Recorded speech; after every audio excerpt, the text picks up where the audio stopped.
the Prime Minister wrangled the populists-in-chief without too much drama. But today, the UK will enrage the US by formally saying Palestine is a state. Keir Starmer says it's a moral duty at a time when some politicians think our values are up for debate. It's right that we take on the divisiveness. I think many people feel that threatened by it, frankly, and really worried about where our country could go. More from the Lib Dem leader later, but with us live in the studio this morning, the new Deputy Prime Minister, David Lammy, and the Conservatives' Mel Stride. Will the government's big diplomatic move really make any difference? Husam Zomlot, the head of Palestine's mission to the UK, joins us too. But it's Sunday, so there's always still time for a little bit of sparkle. An Oscar winner and a superstar, Alicia Vikander and Andrew Lincoln, tell us about their new show.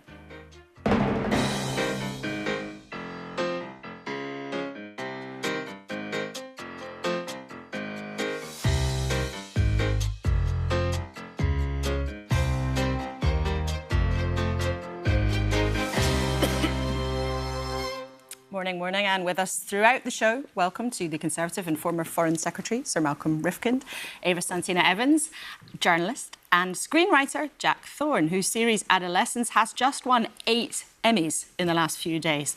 Quite an impressive record. We will start this morning, as we always do, with what is making the news. And the government's diplomatic move expected later today to recognise Palestine makes the front of many of the papers. The Observer showing a bombed-out building in Gaza. The Sunday Times reporting Keir Starmer will claim it's a moral duty. And the Sunday Telegraph predicts there'll be more sanctions too on the terror group Hamas. But the Epstein scandal continues to play out in the tabloids. The Sunday Mirror has a picture of Ghislaine Maxwell in her new low-security prison. And the Mail on Sunday and the Sun on Sunday both splash on an email from the Duchess of York to Epstein. Well, it's a busy news day as ever, but Sir Malcolm, the day will be dominated in the headlines by the government's move to recognise the state of Palestine.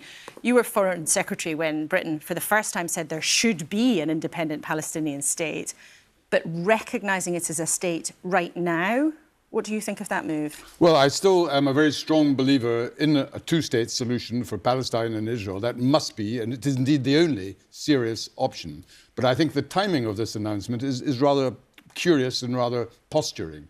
I think, first of all, Palestine at the moment, sadly, is not a state. It does not have any of the characteristics of a state. So you don't make it one by simply saying we recognise it. But secondly, of course, it gives Hamas the opportunity to say, well, maybe October the 7th was a great success after all. Our act of terrorism has led to this, and it wouldn't have happened but for that. Now, that's untrue, but it's the stupidity of the Israeli government that has brought this about. But that's the way they will be able to present it. Jack, you're a Labour Party member. Alongside your very successful professional career, do you think it's the right thing to do this? It's been Labour policy to do it for a long time. I suppose it's what difference it makes. When Medicine Sans Frontières are talking about 11 out of 18 of the hospitals being in danger of closure, when they're saying that they can't get sterile gauze into the country, what difference do words make when actions are needed? But a lot of people in the Labour Party will be pleased, and a lot of Labour MPs might be pleased about this. Will you be, personally? Will you support it? Yes, but I agree that it can't be posturing. It's got to be something that actually has an impact on the people that are in the country right now. Ava, how much of this do you think is about the Labour Party trying, at this moment, to manage the unhappiness in their own ranks? Because there's a lot of restlessness around, and also in the general election, very strong threats to many constituencies from candidates who are running with very strong pro-Palestinian views. So how much of this do you think is politics and how much is principle? I mean, I think that Starmer almost fell into this, really, because he set these terms out a few months ago and, you know, Israel has not abided by those terms. So it's got the hallmarks of Starmerism in that it sort of happened by accident for the Labour Party. And actually, I don't think this will be enough to quell the concerns of many backbenchers who are at risk of losing their seats. And it's not just because you've got pro-Palestinian voices running in, you know, against Labour MPs across the country. It's also because this Labour Party hasn't held up its promises as set out in its original manifesto. OK, lots to get in. It's a really interesting mix of diplomacy, politics at home and abroad, so lots for us to talk about through the show. Well, the government got past President Trump's big visit without huge embarrassments, and it pocketed billions of pounds worth of investment for this country too. But there is that one glaring fault line between the unlikely friends Trump and Starmer. As we've been saying, the US hates what we expect the Prime Minister to do in a few hours' time, that the government will recognise Palestine as a country, a formal state. Decades of dispute with Israel means it both is and isn't a country at the moment. It has no internationally agreed boundaries, there's no capital, there's no military, and the Palestinian Authority is not in full control. So long before the October the 7th attacks by Hamas and Israel's bombardment of Gaza, the United Nations and other international bodies argued that peace did depend on creating a two-state solution. And the idea of establishing an independent Palestine alongside Israel, the idea is that could pave the way for that kind of solution. But with hostages still being held, Israel and America believe the move is a diplomatic gift for terrorists. So let's talk about all of that with the Deputy Prime Minister who will speak at the United Nations about that this week. David Lammy, welcome to the studio. And of course, until not so long ago, you were the Foreign Secretary as well. So this is very much issues that you will cover. Can you give us one tangible difference that this move will make to the desperate situation on the ground in Gaza? Well, you're going to speak to Husam Zomlot a little later, and this is something that certainly the Palestinian Authority have been calling for some significant time. And I think a lot of that is wrapped up in hope. Will this feed children? No, it won't. That's down to humanitarian aid. Will this free hostages? That must be down to a ceasefire. But does this mean that you get or hold out for that two-state solution and stand by the Palestinian cause being a just cause? Well, that was the determination that I and the Prime Minister made at the end of July, when, yes, we urged that ceasefire, and yes, we urged that process, and the Prime Minister will set out the position later on today, making a judgment as to whether those conditions have been met. But as you've just admitted, it is a diplomatic and a political gesture that you hope may make a difference in the time to come. What it has already done is give a propaganda victory, what Hamas, a terror group, sees as a propaganda victory. They say this is one of the fruits of October the 7th. Why give any bit of good news to that group? The first thing is we've got to make a distinction between a proscribed terrorist group that's been subject to 3 rounds of sanctions since October the 7th by our country. Will there be more? Where there have frozen assets and travel bans. And of course, the government continues to consider further assets. We've already got sanctions against 23. There may Will there be more as part of this? There may well be more, of course, in the coming days and weeks. But let's make a distinction between Hamas and the Palestinian people. And what do we say to the children of a future Palestinian state? Do we say we have to wait for the perfect conditions before we can recognise a Palestinian state? Or do we say, when we see the E1 development, the expansion plans the Israeli government now have in the West Bank, when we see the decision not to move towards a ceasefire, but instead to attack Qatar and set back that ceasefire, do we say to them, no, you cannot have that Palestinian state that is your dream? And I think that's the assessment, not just the UK, but France, Australia, Canada, Belgium are making at this time. But it sounds like you are seeing this to a large degree as a punishment for Israel. And isn't it a strange logic for a part of the world where people for many, many decades have been asking for their own homeland? And isn't it a strange logic that you grant this when much of the place has been flattened and tens of thousands of people have been killed? And then you say, now we can treat you as a real country when there might not be much of it left. Well, actually, that's precisely why you might decide that it's important to stand up for those two states.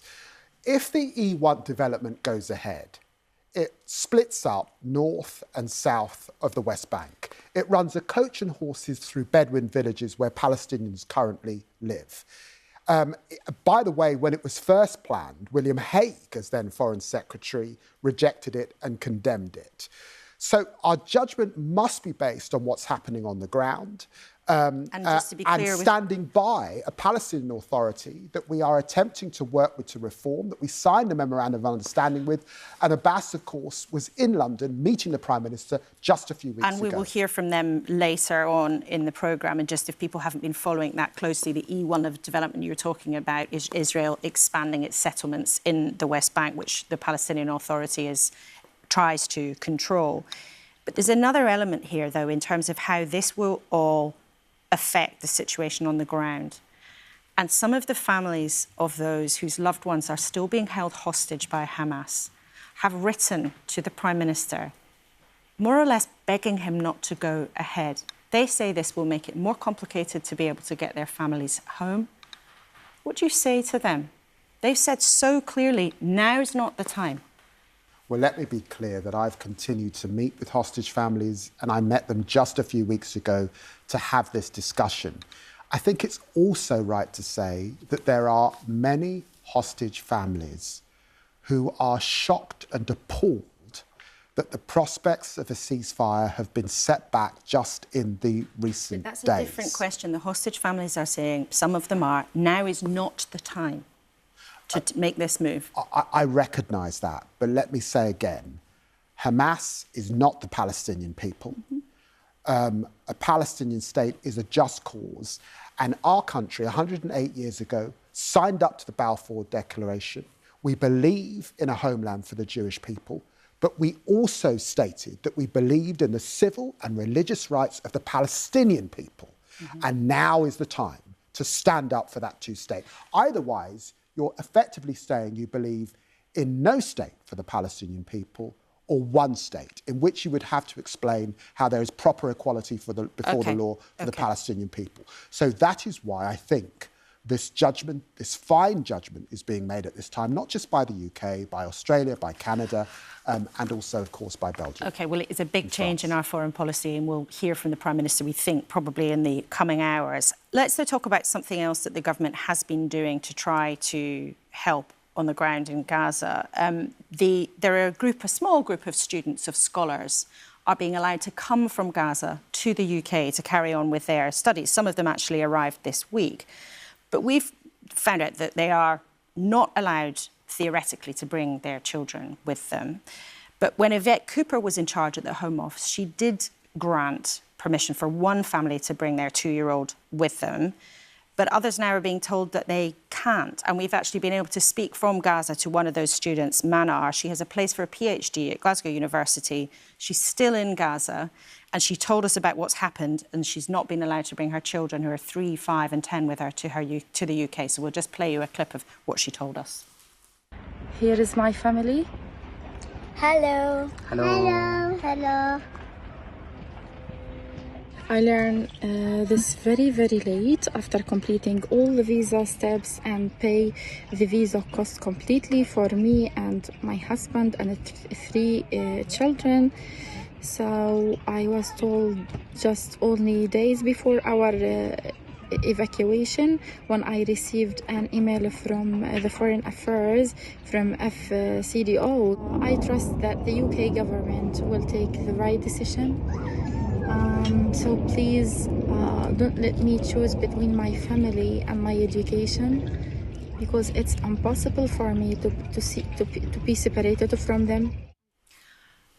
How can the government, in all conscience, extend a lifeline to some students like Manar, place at a PhD, a talented young graduate, but say, I'm sorry, you must leave your tiny children behind?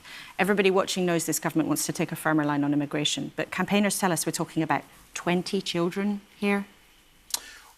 Well, look, for months, and since the Prime Minister announced this, we have been seeking to bring Chevening scholars and other students to the UK, to bring children in medical distress to the UK for treatment. It's important to understand that we are actually dependent on Israeli permissions to bring those people out. And that has not been easy to get. I'm very pleased that 34, I understand, have come in the last few days. Of course, it's subject to our immigration rules, and that will be on a case-by-case basis. But how can exceptions have been made for one family, and then for other families they've been told they can't bring their kids? Because that's one of the things that's creating confusion and distress. Laura, every family will be different, and I do not know the circumstances of each individual family. But it's right that the Home Secretary makes that assessment. But I also just say what sits behind that is also permissions that we might or might not be given by the Israelis to bring people out. So it's a complex and difficult situation. But the Refugee Council have told us that this idea is excessively harsh. Oxford University and the Scottish Government have both also just in the last few hours said that you should reconsider for this small number of scholars doing extraordinary things to get them out of Gaza, that they, in this case, should be allowed to bring your children. Might you reconsider? I don't want to cut across the decisions that the Foreign Secretary, the new Foreign Secretary of it, and obviously the Home Secretary are making, but they will have seen that broadcast. They will no doubt have seen what the Refugee Council and Oxford are saying, and I know that the intent is to bring people to be able to study and not to cause them further pain or hardship. So the intent may well be that we could see a change. I think there's a little hint there that you might hope for. Let's talk briefly about your brief. You are now Justice Secretary as well as Deputy Prime Minister. I'm afraid we're short on time on a day of big international news, but I do want to ask you about just a couple of things. As well as you telling the Commons this week, it was nice to be back on your brief because you were Shadow Justice Secretary, but now you have the job for real. You're announcing today that tasers can be used in high-risk prisons, 500 across England and Wales. I know there's been a pilot scheme. Isn't it risky to increase the number of weapons being used in our prisons? We had the most awful attack by the brother of the Manchester Arena bomber at Franklin Prison, in which 3 officers were very, very badly injured. We cannot have prison officers facing these kinds of assaults and attacks. Violence has gone up in our prisons under the last government. Self-harm has gone up in our prisons under the last government. And so it is important in high-risk environments. I was in Belmarsh this week, that both we give our prison officers body armour, that's what they say they want, and I was pleased to see officers wearing that body armour, and that they are equipped with tasers alongside the Parva spray defences that they have, so that if faced with these scenes, they're able to deal with it. That must be right. And are you sure that it will not make a situation more dangerous potentially? Because on one sense, putting more weapons into a high-risk situation, that could make things less safe. The officers that I spoke to this week were wanting to reassure me that they don't find themselves in a situation where they're having to use what they currently have. But unfortunately, where violence, where drugs have been present, we're trying to bear down on that. It is important that those officers are not in harm's way, and their loved ones, of course, depend on the state to keep their loved ones safe. Just finally, there's a story this morning where the Conservatives are calling for there to be actually a police investigation into donations to an organisation that was run some years ago by the Prime Minister's Chief of Staff, Morgan McSweeney. Now, the Electoral Commission did investigate this, and that organisation, Labour Together, was fined, actually, quite substantially a few years ago. Are you satisfied that everything was done and above board? I mean, do you think the Tories are just trying to make mischief here, or do you think this should be looked at again? I think the Tories are trying to muddy the waters. What's the truth of this? The truth is the Labour Party was out of power for 14 years. Organisations were set up, of which Labour Together is one, to discuss policy and to find a route back to power. Labour Together actually have been instrumental in ensuring that we got back to power, and so it's not surprising that the Tories have come for it.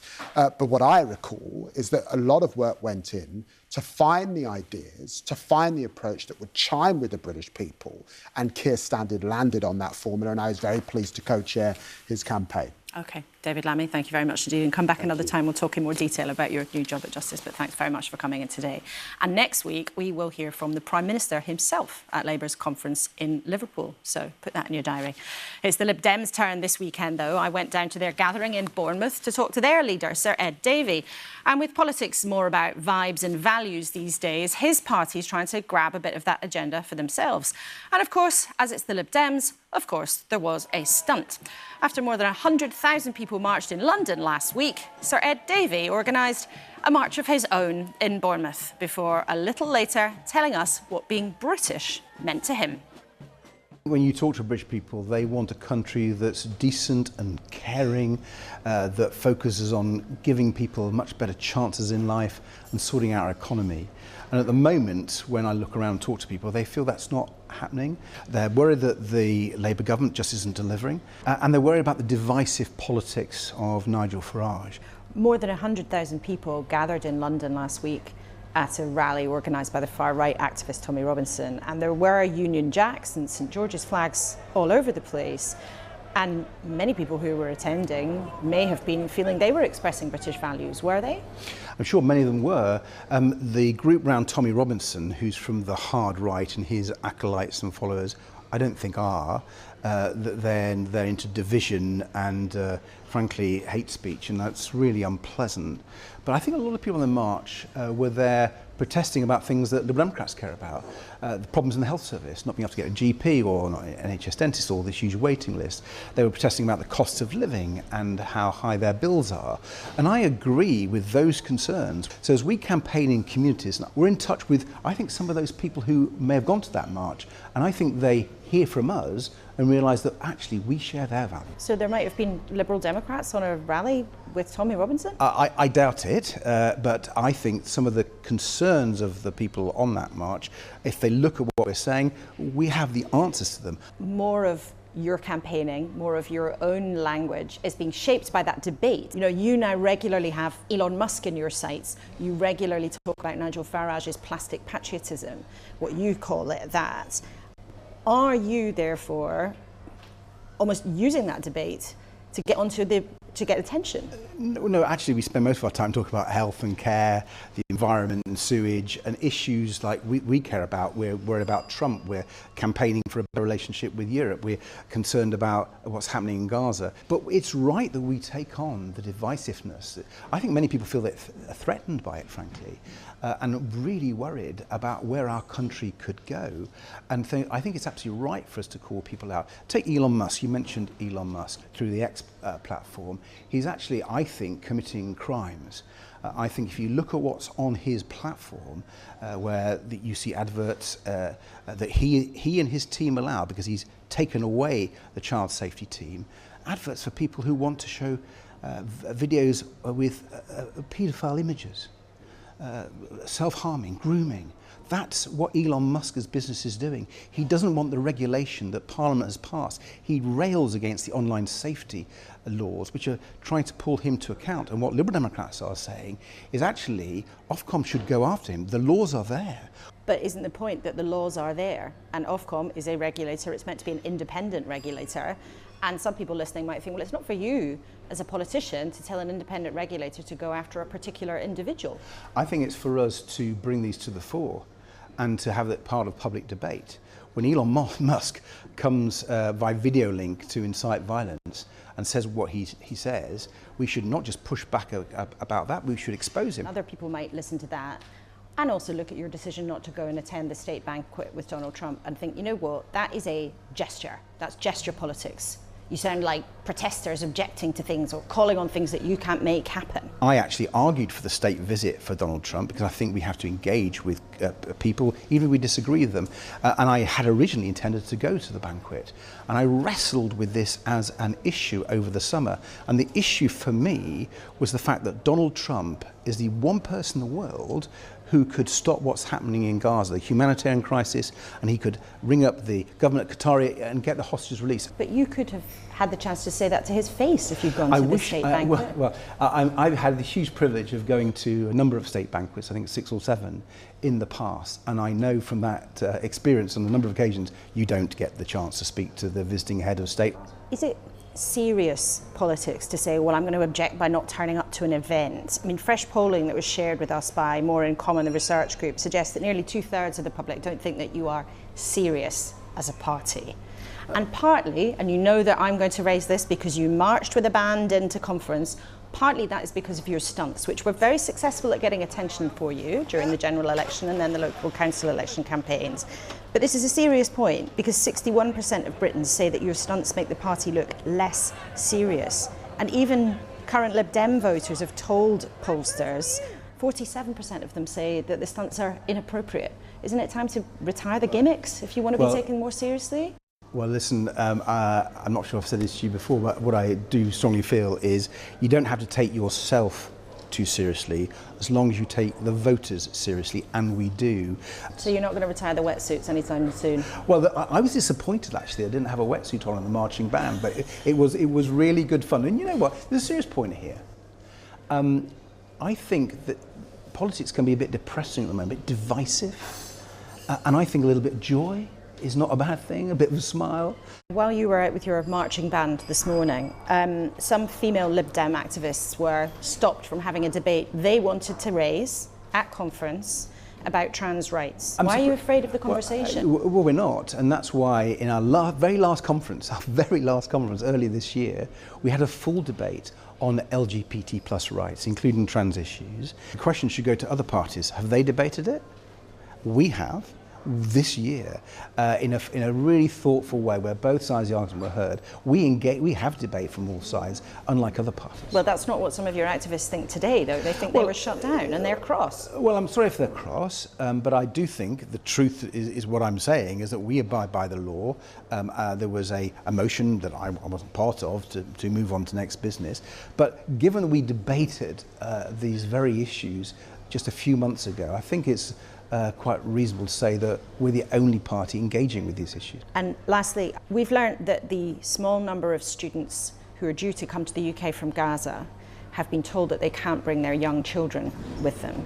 Now, this has come as a surprise to some of them, and some of them are now considering whether or not they ought to stay in Gaza rather than come here to study. So we've been told that the government's position is that those students coming from Gaza, a small number, will not be allowed to bring their young children with them to the UK. Do you think that's the right thing or the wrong thing? And would you urge the government to think again? Sounds like the wrong thing to me. Liberal Democrats have always supported family reunification. I think any reasonable person would expect people to have their children with them, the mother and the father to have their children with them. And it surprised me that this may sound like another failure of the Home Office. So Ed Davey, thank you very much indeed. Thank you. Ed Davey, who I think it's fair to say absolutely loves going to his party conference every single time. He always looks overjoyed to be there, which is not always the case for all politicians. Jack, we were talking about divisions and the kind of thing that Ed Davey, you can see him, he says on principle, but also this political advantage he thinks in saying, I'm going to reclaim the flag. One of his colleagues even wrapped himself up in a Union Jack on stage last night because he says a lot of people feel worried about division. Do you feel worried about division? I mean, in your writing, everyone saw adolescence. You're almost like reporting on the state of modern society, but is division one of the things that gets to you? Yes. I mean, I'm a screenwriter, so I'm not going to claim knowledge of how the entire United Kingdom works. But yes, I am worried about it, and I do think that social media has exacerbated something, and I don't think we've got a handle on how to deal with that social media right now. And when you look at how politicians are trying to handle it, I mean, the Prime Minister's writing about it in one of the papers this morning, saying we must reject division and decline. Do you feel that our mainstream politicians have got a handle on this? No, and I think Ed Davey's right to point out that what's fueling it is not necessarily the things that they think are fueling it, and that if we were to look after our people a little better, maybe we wouldn't be having this problem. I think the PIP debate showed a country that didn't quite know how to help people, and some of the stuff the Labour Party said was pretty disgusting around that point, and I wish they hadn't. So even as a Labour member, you were uncomfortable with how they were talking about welfare and benefits at that moment? Oh, very, very much so, and the damage that's been done to disabled people over the last 14 years has been extraordinary, and the fact that the Labour Party haven't been trying to solve that damage but actually exacerbate it is really, really troubling. Malcolm, you've been a politician, with many decades of experience, I hope you don't mind me saying, and when you look at what's happening in 2025 and mainstream politicians talking about division and saying it must be rejected and they are trying to sort of recapture the flag almost, do you think actually things are there's more jeopardy than in previous times? Well, I think division can be interpreted in two different ways. The fact that politicians disagree with each other on matters like education or foreign policy or taxation, that's the stuff of democracy. That's why the public have a real choice when an election comes. Who do they prefer?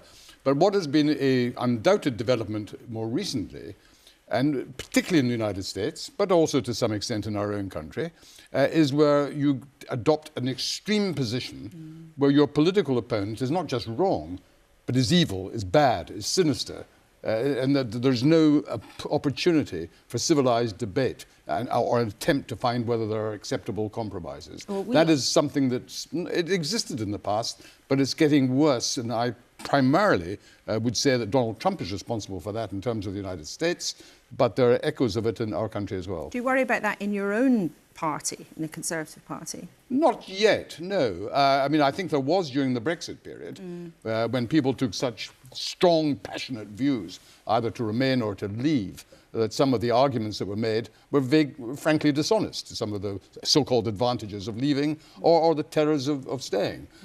So I think that was a particularly bad period. I think it also depends on the personality of the political leader. Well, let's talk about that then, Eva. So Keir Starmer, his personality, and somebody who very much sold himself to the public as I am steady and capable and competent and calm. Do you think that he is struggling in the polls partly because he's struggling to communicate in this very, very noisy world? I think he doesn't quite know what to do. I think that sort of sounds like an oversimplification, but I think he's sort of running around attempting to please many different factions and trying to put out fires, that he's actually not ahead of the game and he's not quite sure. You know, many times I go on panels and I'm asked to define Starmerism. I have no idea what it is. I thought I had a general feeling about it just before the election. None of that has proven true. I mean, look at the lack of expenditure. Look at where money is going to. It's going to wars that they promised it would never go to. You know, none of it has rung true. It's very, very tricky because it just sounds like an oversimplification, but I simply do not know what the intent is. But in terms of things like spending has gone up significantly since the Conservative administration. Taxes also have gone up very significantly. But do you think... But not the taxes that he promised. I think there was a sort of a feeling in the backbenches of the Labour Party that there would be some sort of wealth tax, that there would be a rise properly in capital gains. It was very insignificant, that rise. That there would be a rise in digital services tax. None of that rung true. And the expenditure actually went on things like, for example, expanding, you know, our warships and our war effort and that sort of thing, rather than on housing and rather than on infrastructure. I mean, where on earth is any of the Green Plan that we were promised so vehemently just before the election? When it comes to debates, they are often very binary. You know, either you spend more or you spend less. And one of the things that you've been touching on just there, Michael, is the tone of the debate. And often, Jack, when it comes to the debate about Gaza, it gets very binary and very aggressive very, very quickly. And there's sort of no room for nuance. You know, we often sometimes have panelists who say, I deplore what some of the Israeli leadership is doing, but at the same time, I also deplore what happened in the first place. And do you worry about the binary notion of the debate sometimes? Yes, and obviously what Hamas did on October 7th is extraordinarily awful. But what is happening in Gaza at the moment is horrible. And we need a solution to that problem. And the problem is that when you talk about recognition or any of these things, it doesn't ever seem to be about what the solution is. I know that Natalie Roberts, who's the executive director of MSF, of Médecins Sans Frontières, has been trying to get a meeting with the Foreign Secretary for 2 years. And this is a group that have got 1,000 doctors in the country, 1,000 medical staff in the country, sorry, and they have knowledge of what is happening on the ground, and they are not being brought into what is a very, very tricky situation, and they're not being asked for solutions to the problem. Malcolm, what could the solution, though, be? So, you know, you're one of the people who's expressed concern about whether or not recognition will make any difference, and it has given a propaganda boost to Hamas.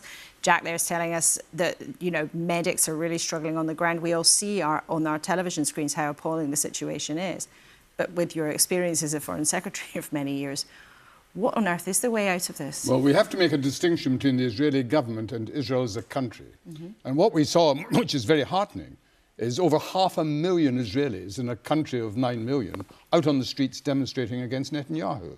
So there's a huge, and Israel remains a democratic country with the rule of law. Its courts actually can overrule governments there. And that's very, very impressive. They're due to have a general election probably 9 months from now, and all the evidence Netanyahu will lose. Now, so the question is how you handle the period up until then, hoping that a change will come from on that basis.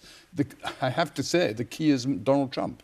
He is the only person at this moment in time that can so threaten, in a constructive way, but threaten Netanyahu unless you terminate this war and get Hamas to release the hostages, then we cannot continue to supporting you. The moment, it seems to be that he takes unjustified credit for ending all wars, except the one that his own intervention would make a substantive difference to on Gaza, and that he's refusing to do. It's a very precarious position, for sure. Thank you very much, all three of you, for now. Well, to recognise or not to recognise Palestine as a state divides our politicians, but it will be welcomed by many of those, as we heard David Lammy earlier, arguing for that elusive two-state solution, the hope that in the end, two states can live peacefully side by side. At the moment, the Palestinian political leadership is divided between the Palestinian Authority that runs the West Bank, and then, though the Israeli government, as we've heard, has been expanding settlements, and some ministers even calling for annexation, and then its militant Hamas opponents who ran the Gaza Strip until Israel's invasion. So it is a complicated position, but I'm pleased to say Husam Zomlot, who represents the Palestinian Authority here in the UK, is with us live this morning. Welcome to you. If the UK announces recognition of Palestine later today, which everybody expects, what would that mean for the people you represent? It would mean a lot, but what would it mean to the people of Britain? And Britain, that's the most important question, because this is more about Britain than it is about Palestine. Palestine existed long before the Balfour Declaration. Palestine existed long before Israel. Palestine is the cradle of civilization, the birthplace of Christianity. So we existed. The issue today is ending the denial of our existence that started in 108 years ago, in 1917. And I think today the British people should celebrate a day when history is being corrected, when wrongs are being righted, when recognition of the wrongs of the past are beginning to be corrected, and when taking responsibility of that colonial era, because that era has led us directly to the genocide in Gaza today, and that era has led to the ethnic cleansing of 2/3 of the Palestinian people during the Nakba and during the British Mandate. So today, we welcome such a historic step, and historic because, as Secretary David Lammy said in the UN in July, the hands of history is on our shoulders, meaning that the hands of British history on this whole conflict. So, of course, we will welcome it, Laura. And, of course, this is a step forward in the direction of peace, in the direction of justice, and in the direction of ending the erasure and the genocide. But there are other people in this country, and there are British families with links to hostages being held by Hamas, who have begged the British Prime Minister not to go ahead with this, who have said this is a propaganda gift for Hamas. What do you say to them? They're wrong. They're very, very, very wrong. Well, this is what Hamas They should not play in the propaganda machine of Benjamin Netanyahu, Smotrich and Ben Gvir, the most fanatical government of Israel. Those are the families of hostages who've been taken by Hamas. And I'll just read our audience. This is what a Hamas official said in August. They said, the initiative to recognise the Palestinian state is one of the fruits of October the 7th. Now, that is clearly, from Hamas's point of view, them saying, yes, we have achieved something here. We have got countries to give us something what we want as a result of their appalling actions on October the 7th. And that's what hostage families are referring to. I don't know what hostage families you're referring to. I know many hostage families who are bitter about Netanyahu for actually insisting to keep the war at the expense of their kids and at the expense of their family, at the expense of their family members, because of very personal, narrow calculations by Netanyahu himself. He's dodging courts. But Mr. Zomlot, forgive me, this is a different question. But the majority of the families of the hostages want to see a ceasefire. 500,000 of the Israelis were in the streets. I'm not asking you about the ceasefire. I'm asking you about the recognition of a Palestinian state. Some families of hostages, and also many politicians, we've heard that from Malcolm Rifkind here this morning, a foreign secretary of many years, there are many people who believe that giving Palestine statehood today, at this moment in this conflict, does give a propaganda win to Hamas. No. What they're saying is propaganda. What does 7th of October Hamas has to do with the Palestinian right to self-determination? May I ask you, Laura? This right to self-determination, the right to exist on our homeland, has come long before Israel, long before Hamas. This is an inalienable right of the Palestinian people, a birthright, long overdue. And the question is never, why should the UK recognize the state of Palestine? The question is, why didn't the UK recognize the state of Palestine all this long? Why it persisted to deny the Palestinians inalienable right to self-determination? And I quote Sir Keir Starmer here, the Prime Minister, recognition is not a gift, it's not a favor, it's an inalienable right, it's not a reward, it's not a punishment. Every act to try and argue otherwise about recognition is an act that serves Netanyahu, the maximalist, the ones who want to erase the Palestinian people, the ones who want to ethnically cleanse our people from the West Bank. This is a moment when we build an acknowledgement about the wrongs of the past, an acknowledgement that the genocide must end, and act to end it via sanctions and accountability and arms embargo, and an embrace towards the future. So we build it together and we move in a different direction than the crazies of Netanyahu's and Smotrich and Ben Gvir. Is not, though, the Palestinian Authority too weak for this process to proceed? You haven't held elections for years. There's very widespread evidence of corruption in the Palestinian Authority. Is it in any kind of condition actually to proceed here? We're one of the few countries who have been convening elections. We even convened the last elections and Hamas won, and it was actually handed power. This is not about elections. This is not about our behavior. And I have to say, we are absolutely committing to the democratic renewal and to elections as soon as the genocide ends. This is not about our behavior, Laura. This is about our existence. We better behave. We have to continue on the democratic process, on a state that protects its people like any other state. We have to end this exceptionalism about Israel and exceptionalism about us. We will be just like any other democratic state. But think with me. How can you convene elections in the middle of genocide? How can you convene elections while settler terrorism and settler terrorists are rampaging in the West Bank? How can you convene elections when you have now 1,200 roadblocks, checkpoints, making the West Bank cities more of ghettos rather than cities, completely encircled? How can you convene elections when Israel refuses your people in Jerusalem, 350,000, to take part in that democratic process? Okay. So democratic process under military occupation is not perfect. Okay. We need to focus on the root cause, on ending the occupation, on establishing a sovereign state of Palestine. And that's why recognition is foundational step towards that. And anybody who argues against that is somebody who wants to see us moving backward rather than forward. OK. Mr. Zomlot, thank you very much indeed for coming in. It's been great to have you with us in the studio on a major day for what happens next in the Middle East. Thank you very much indeed. And of course, the UK government does not yet accept that Israel has carried out genocide in the conflict of the last few months. The United Nations have found that that is the case in a major report not so long ago, but the UK position at this stage is not to accept that. Remember, of course, as ever, we want to know what you think. Email us, kuenssberg@bbc.co.uk, or if you're social media inclined, you can use the hashtag #BBCLauraK and the WhatsApp number 08000 282 161. All that information is up there for you now.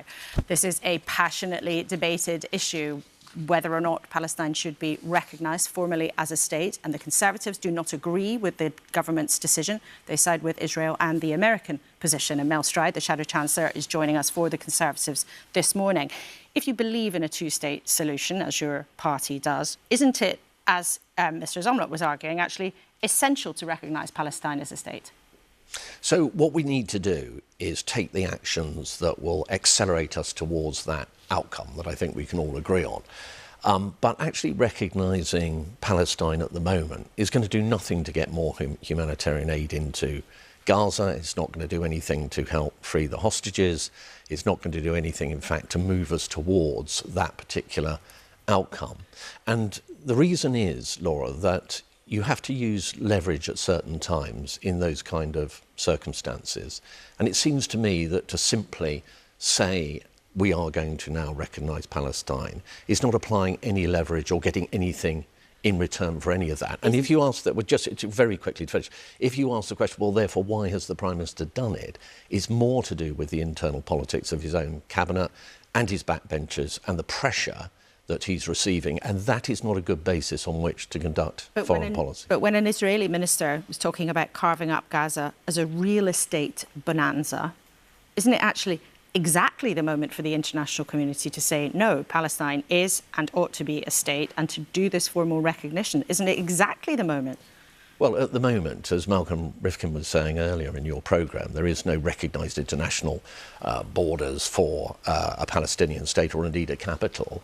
And in that sense, it's premature as well. But I come back to my point, which is that surely you make these moves at a point where you can exercise some leverage as part of a process that we're a long way towards the start of rather than the finish, of ending up with a situation where you have a secure Israel and you have a sovereign Palestinian state peacefully living alongside it. You don't just do what your party pressures you into doing, which is what this Prime Minister is doing, rather like a cork on the tide, just drifting in whichever way he's pushed. That's not the basis of conducting sensible foreign policy. OK. Well, we heard Davey a few minutes ago really condemning Elon Musk, the tech billionaire, and he's also condemned your leader, Kemi Badenoch, as cowardly for refusing to condemn what Elon Musk said at a rally, or said to a rally in London, I should say.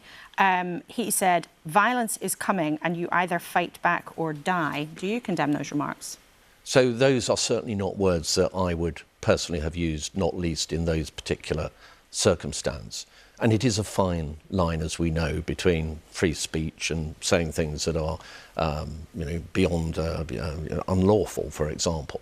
So I think he was the right side of that boundary, in my opinion. But they are not words. Well, they're not words. Everybody has their own way of expressing what they feel about things, and my way of expressing it is to say they are certainly not words that I would have chosen to have used. But previously, when you were running as leader, actually, you condemned how people sometimes run populist politics. You said we mustn't set one group another. We must not trade on negativity and division. Yes. So maybe you should. Well, I stand by that, and that's exactly why I've given you the answer that I've given to the question as to what I think about the remarks that he made. I think they were inappropriate, and I wouldn't have used those words. Your former colleague Liz Truss told Newsweek that the far-right activist Tommy Robinson, who's been convicted of multiple crimes, has been unfairly demonised.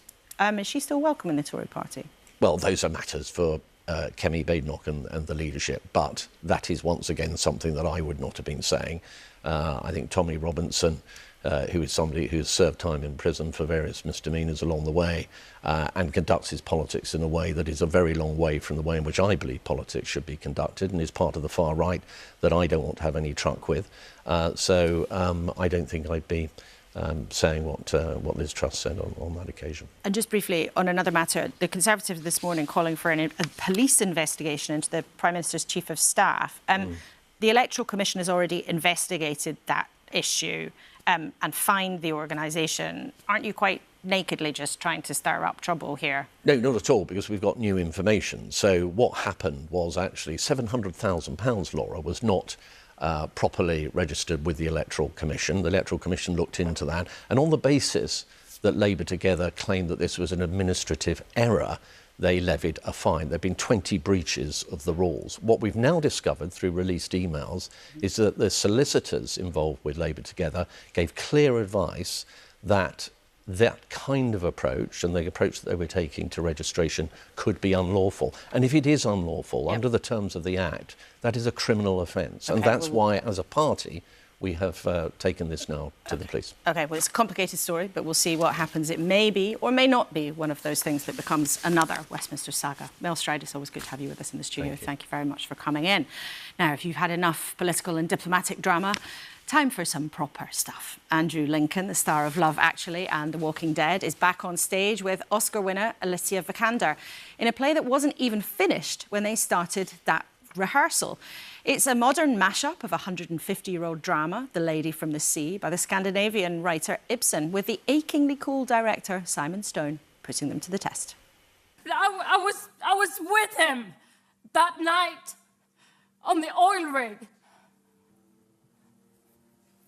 Stop. No. Stop.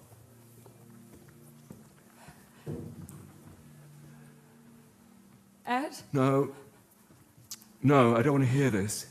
When you started, the play wasn't written. So the way that the director, Simon Stone, works is basically to write as you go along. What was that like?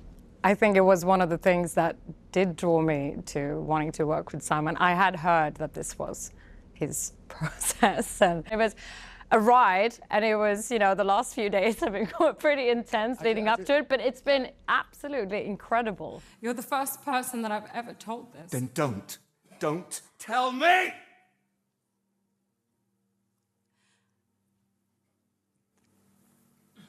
I killed someone. No, you didn't.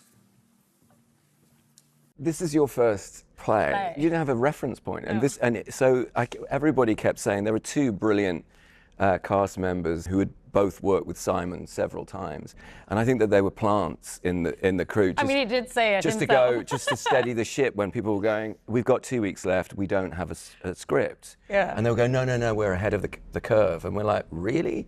It sort of was living an actor's nightmare for about 2 weeks when you're just sort of, you know, your worst nightmare is waking up and not thinking you're going on stage without a script. I think, and every actor there is have had that nightmare.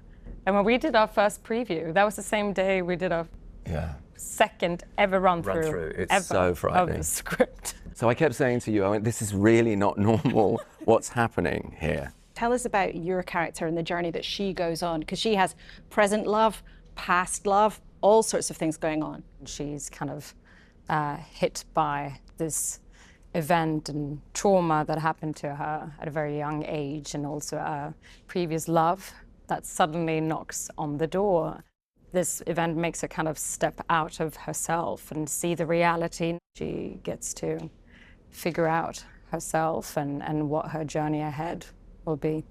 And in terms of Ibsen, I mean, when this was written in first stage, 150 years ago, right then, it's like big feminist statement. It was radical for its time. He was the first time that he was staging modern people's lives on stage. It wasn't gods or kings. It was, you know, people that were recognizable to the audience going to the theatre. And relationships. Absolutely. The complexities of relationships between men and women, and sex and marriage and things that back in that time people were not comfortable talking about in public. Yeah. A very, very different experience for audiences, and also for you as an actor. You were in America doing The Walking Dead, which, if people haven't watched it, it's one of the biggest TV series ever that has been made, an absolutely massive smash. And I think you did 9 seasons? I did, yeah.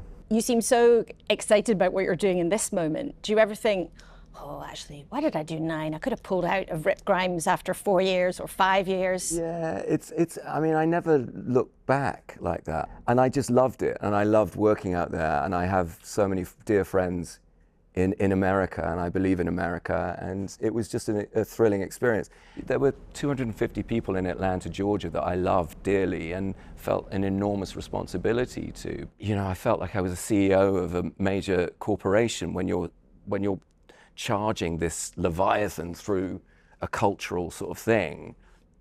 I sort of was tired when I got home, and so it's been lovely to sort of do just 2 or 3 different things that have made me remember why I became an actor again. Would you ever go back to it? Because it was a huge part of your life. Yeah, well, there's a conversation happening right now, but I'm really enjoying working with this lovely lady here and this brilliant cast, and it's lovely to sort of shake it up and do different things. And you've done so many different things. One of the things that you've done is appear on Jimmy Kimmel's show. So I have to ask you what you think of what's happened this week. I think it's terrible that anyone has been taken away from, you know, we need to have freedom of speech. Andrew, you spent a long time in the States. I mean, do you think about what's going on over there to the people that you know and care about who you used to work with?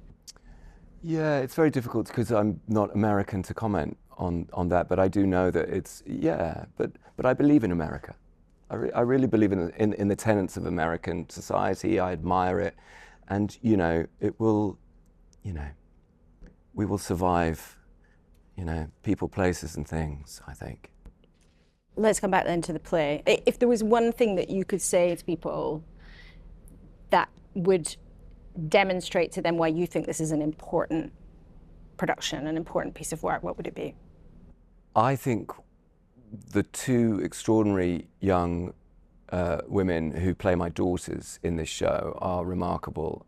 Gracie Oddy-James and Isabel Akwadike. And Isabel's got an extraordinary speech that made me punch the air when she... I think we all cried quite a few times and it's, during well, rehearsal. It's lovely to see a modern family on this stage, and she gets to say something that is rather beautiful and profound. And you know, when there were people marching, not a weekend ago, we sort of all huddled down together, and I just said, look, we're in direct opposition to that with what we're trying to put out into the world, and I think we should be very proud of what we're making. And do you feel that's then a responsibility that you have to make that kind of statement?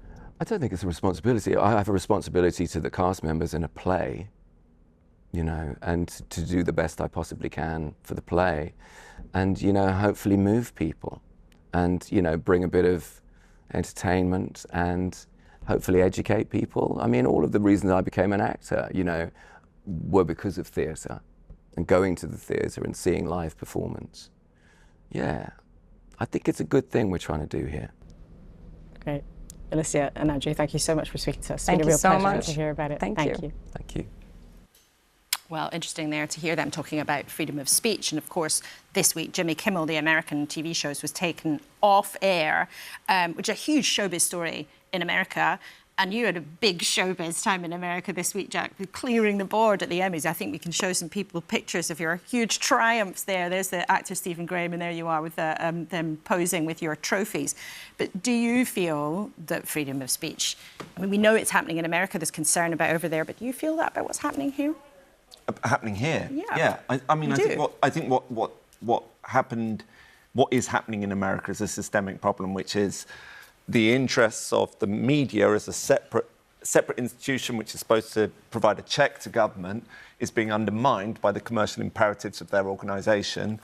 I think that is happening here. It's happening even at the BBC with, you know, your charter renewal. You know, that how you navigate the pressures of government on this organisation is crucial, and it's very, very difficult. And I don't think the government is helping it. I think the BBC should be much more separate from the government than it is. And yeah, and that's certainly true of other institutions too. And in terms of your new drama, you're writing about the hacking scandal, I believe. Yes. The Hack, it's called. It's on ITV this week, and it is looking at the history of what happened in the hacking scandal, and particularly the response of press, the police, and politics to what they were seeing, and it spoke to not necessarily complicity between these organisations, but certainly a complacency as to the expectancy, how they should be performing and how they failed to perform because they sort of folded in behind Murdoch. We'll look out for that. Very briefly, Ava and Malcolm, I mean, you know, there's suggestions of politicians, some of them are trying very hard to make freedom of speech an issue in this country, but here in this studio every week we sit and we talk about whatever we want to, as long as we're within the law. Ava, do you think people actually have a serious concern here, or is it politicking? Well, if you look at America, it's full-blown McCarthyism what Trump is doing to Jimmy Kimmel at ABC. That is the red scare all over again. And here you are pressured. Look at Mandelson. Look at his involvement with Epstein. Many journalists were frightened to talk about Mandelson for the longest time for fear of being shut out from Labour comms. Malcolm? In a free society, freedom of speech is something we've enjoyed for many, many years.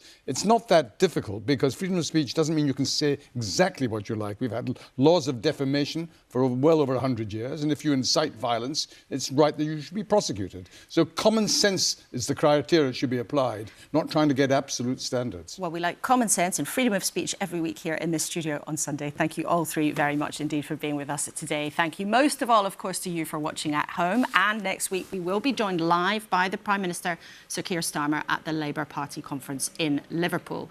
Do let us know what is on your minds as we get ready for that encounter, because you, of course, our viewers, you're the ones who really matter. I look forward to seeing you next week, same time, if in a different place. Goodbye.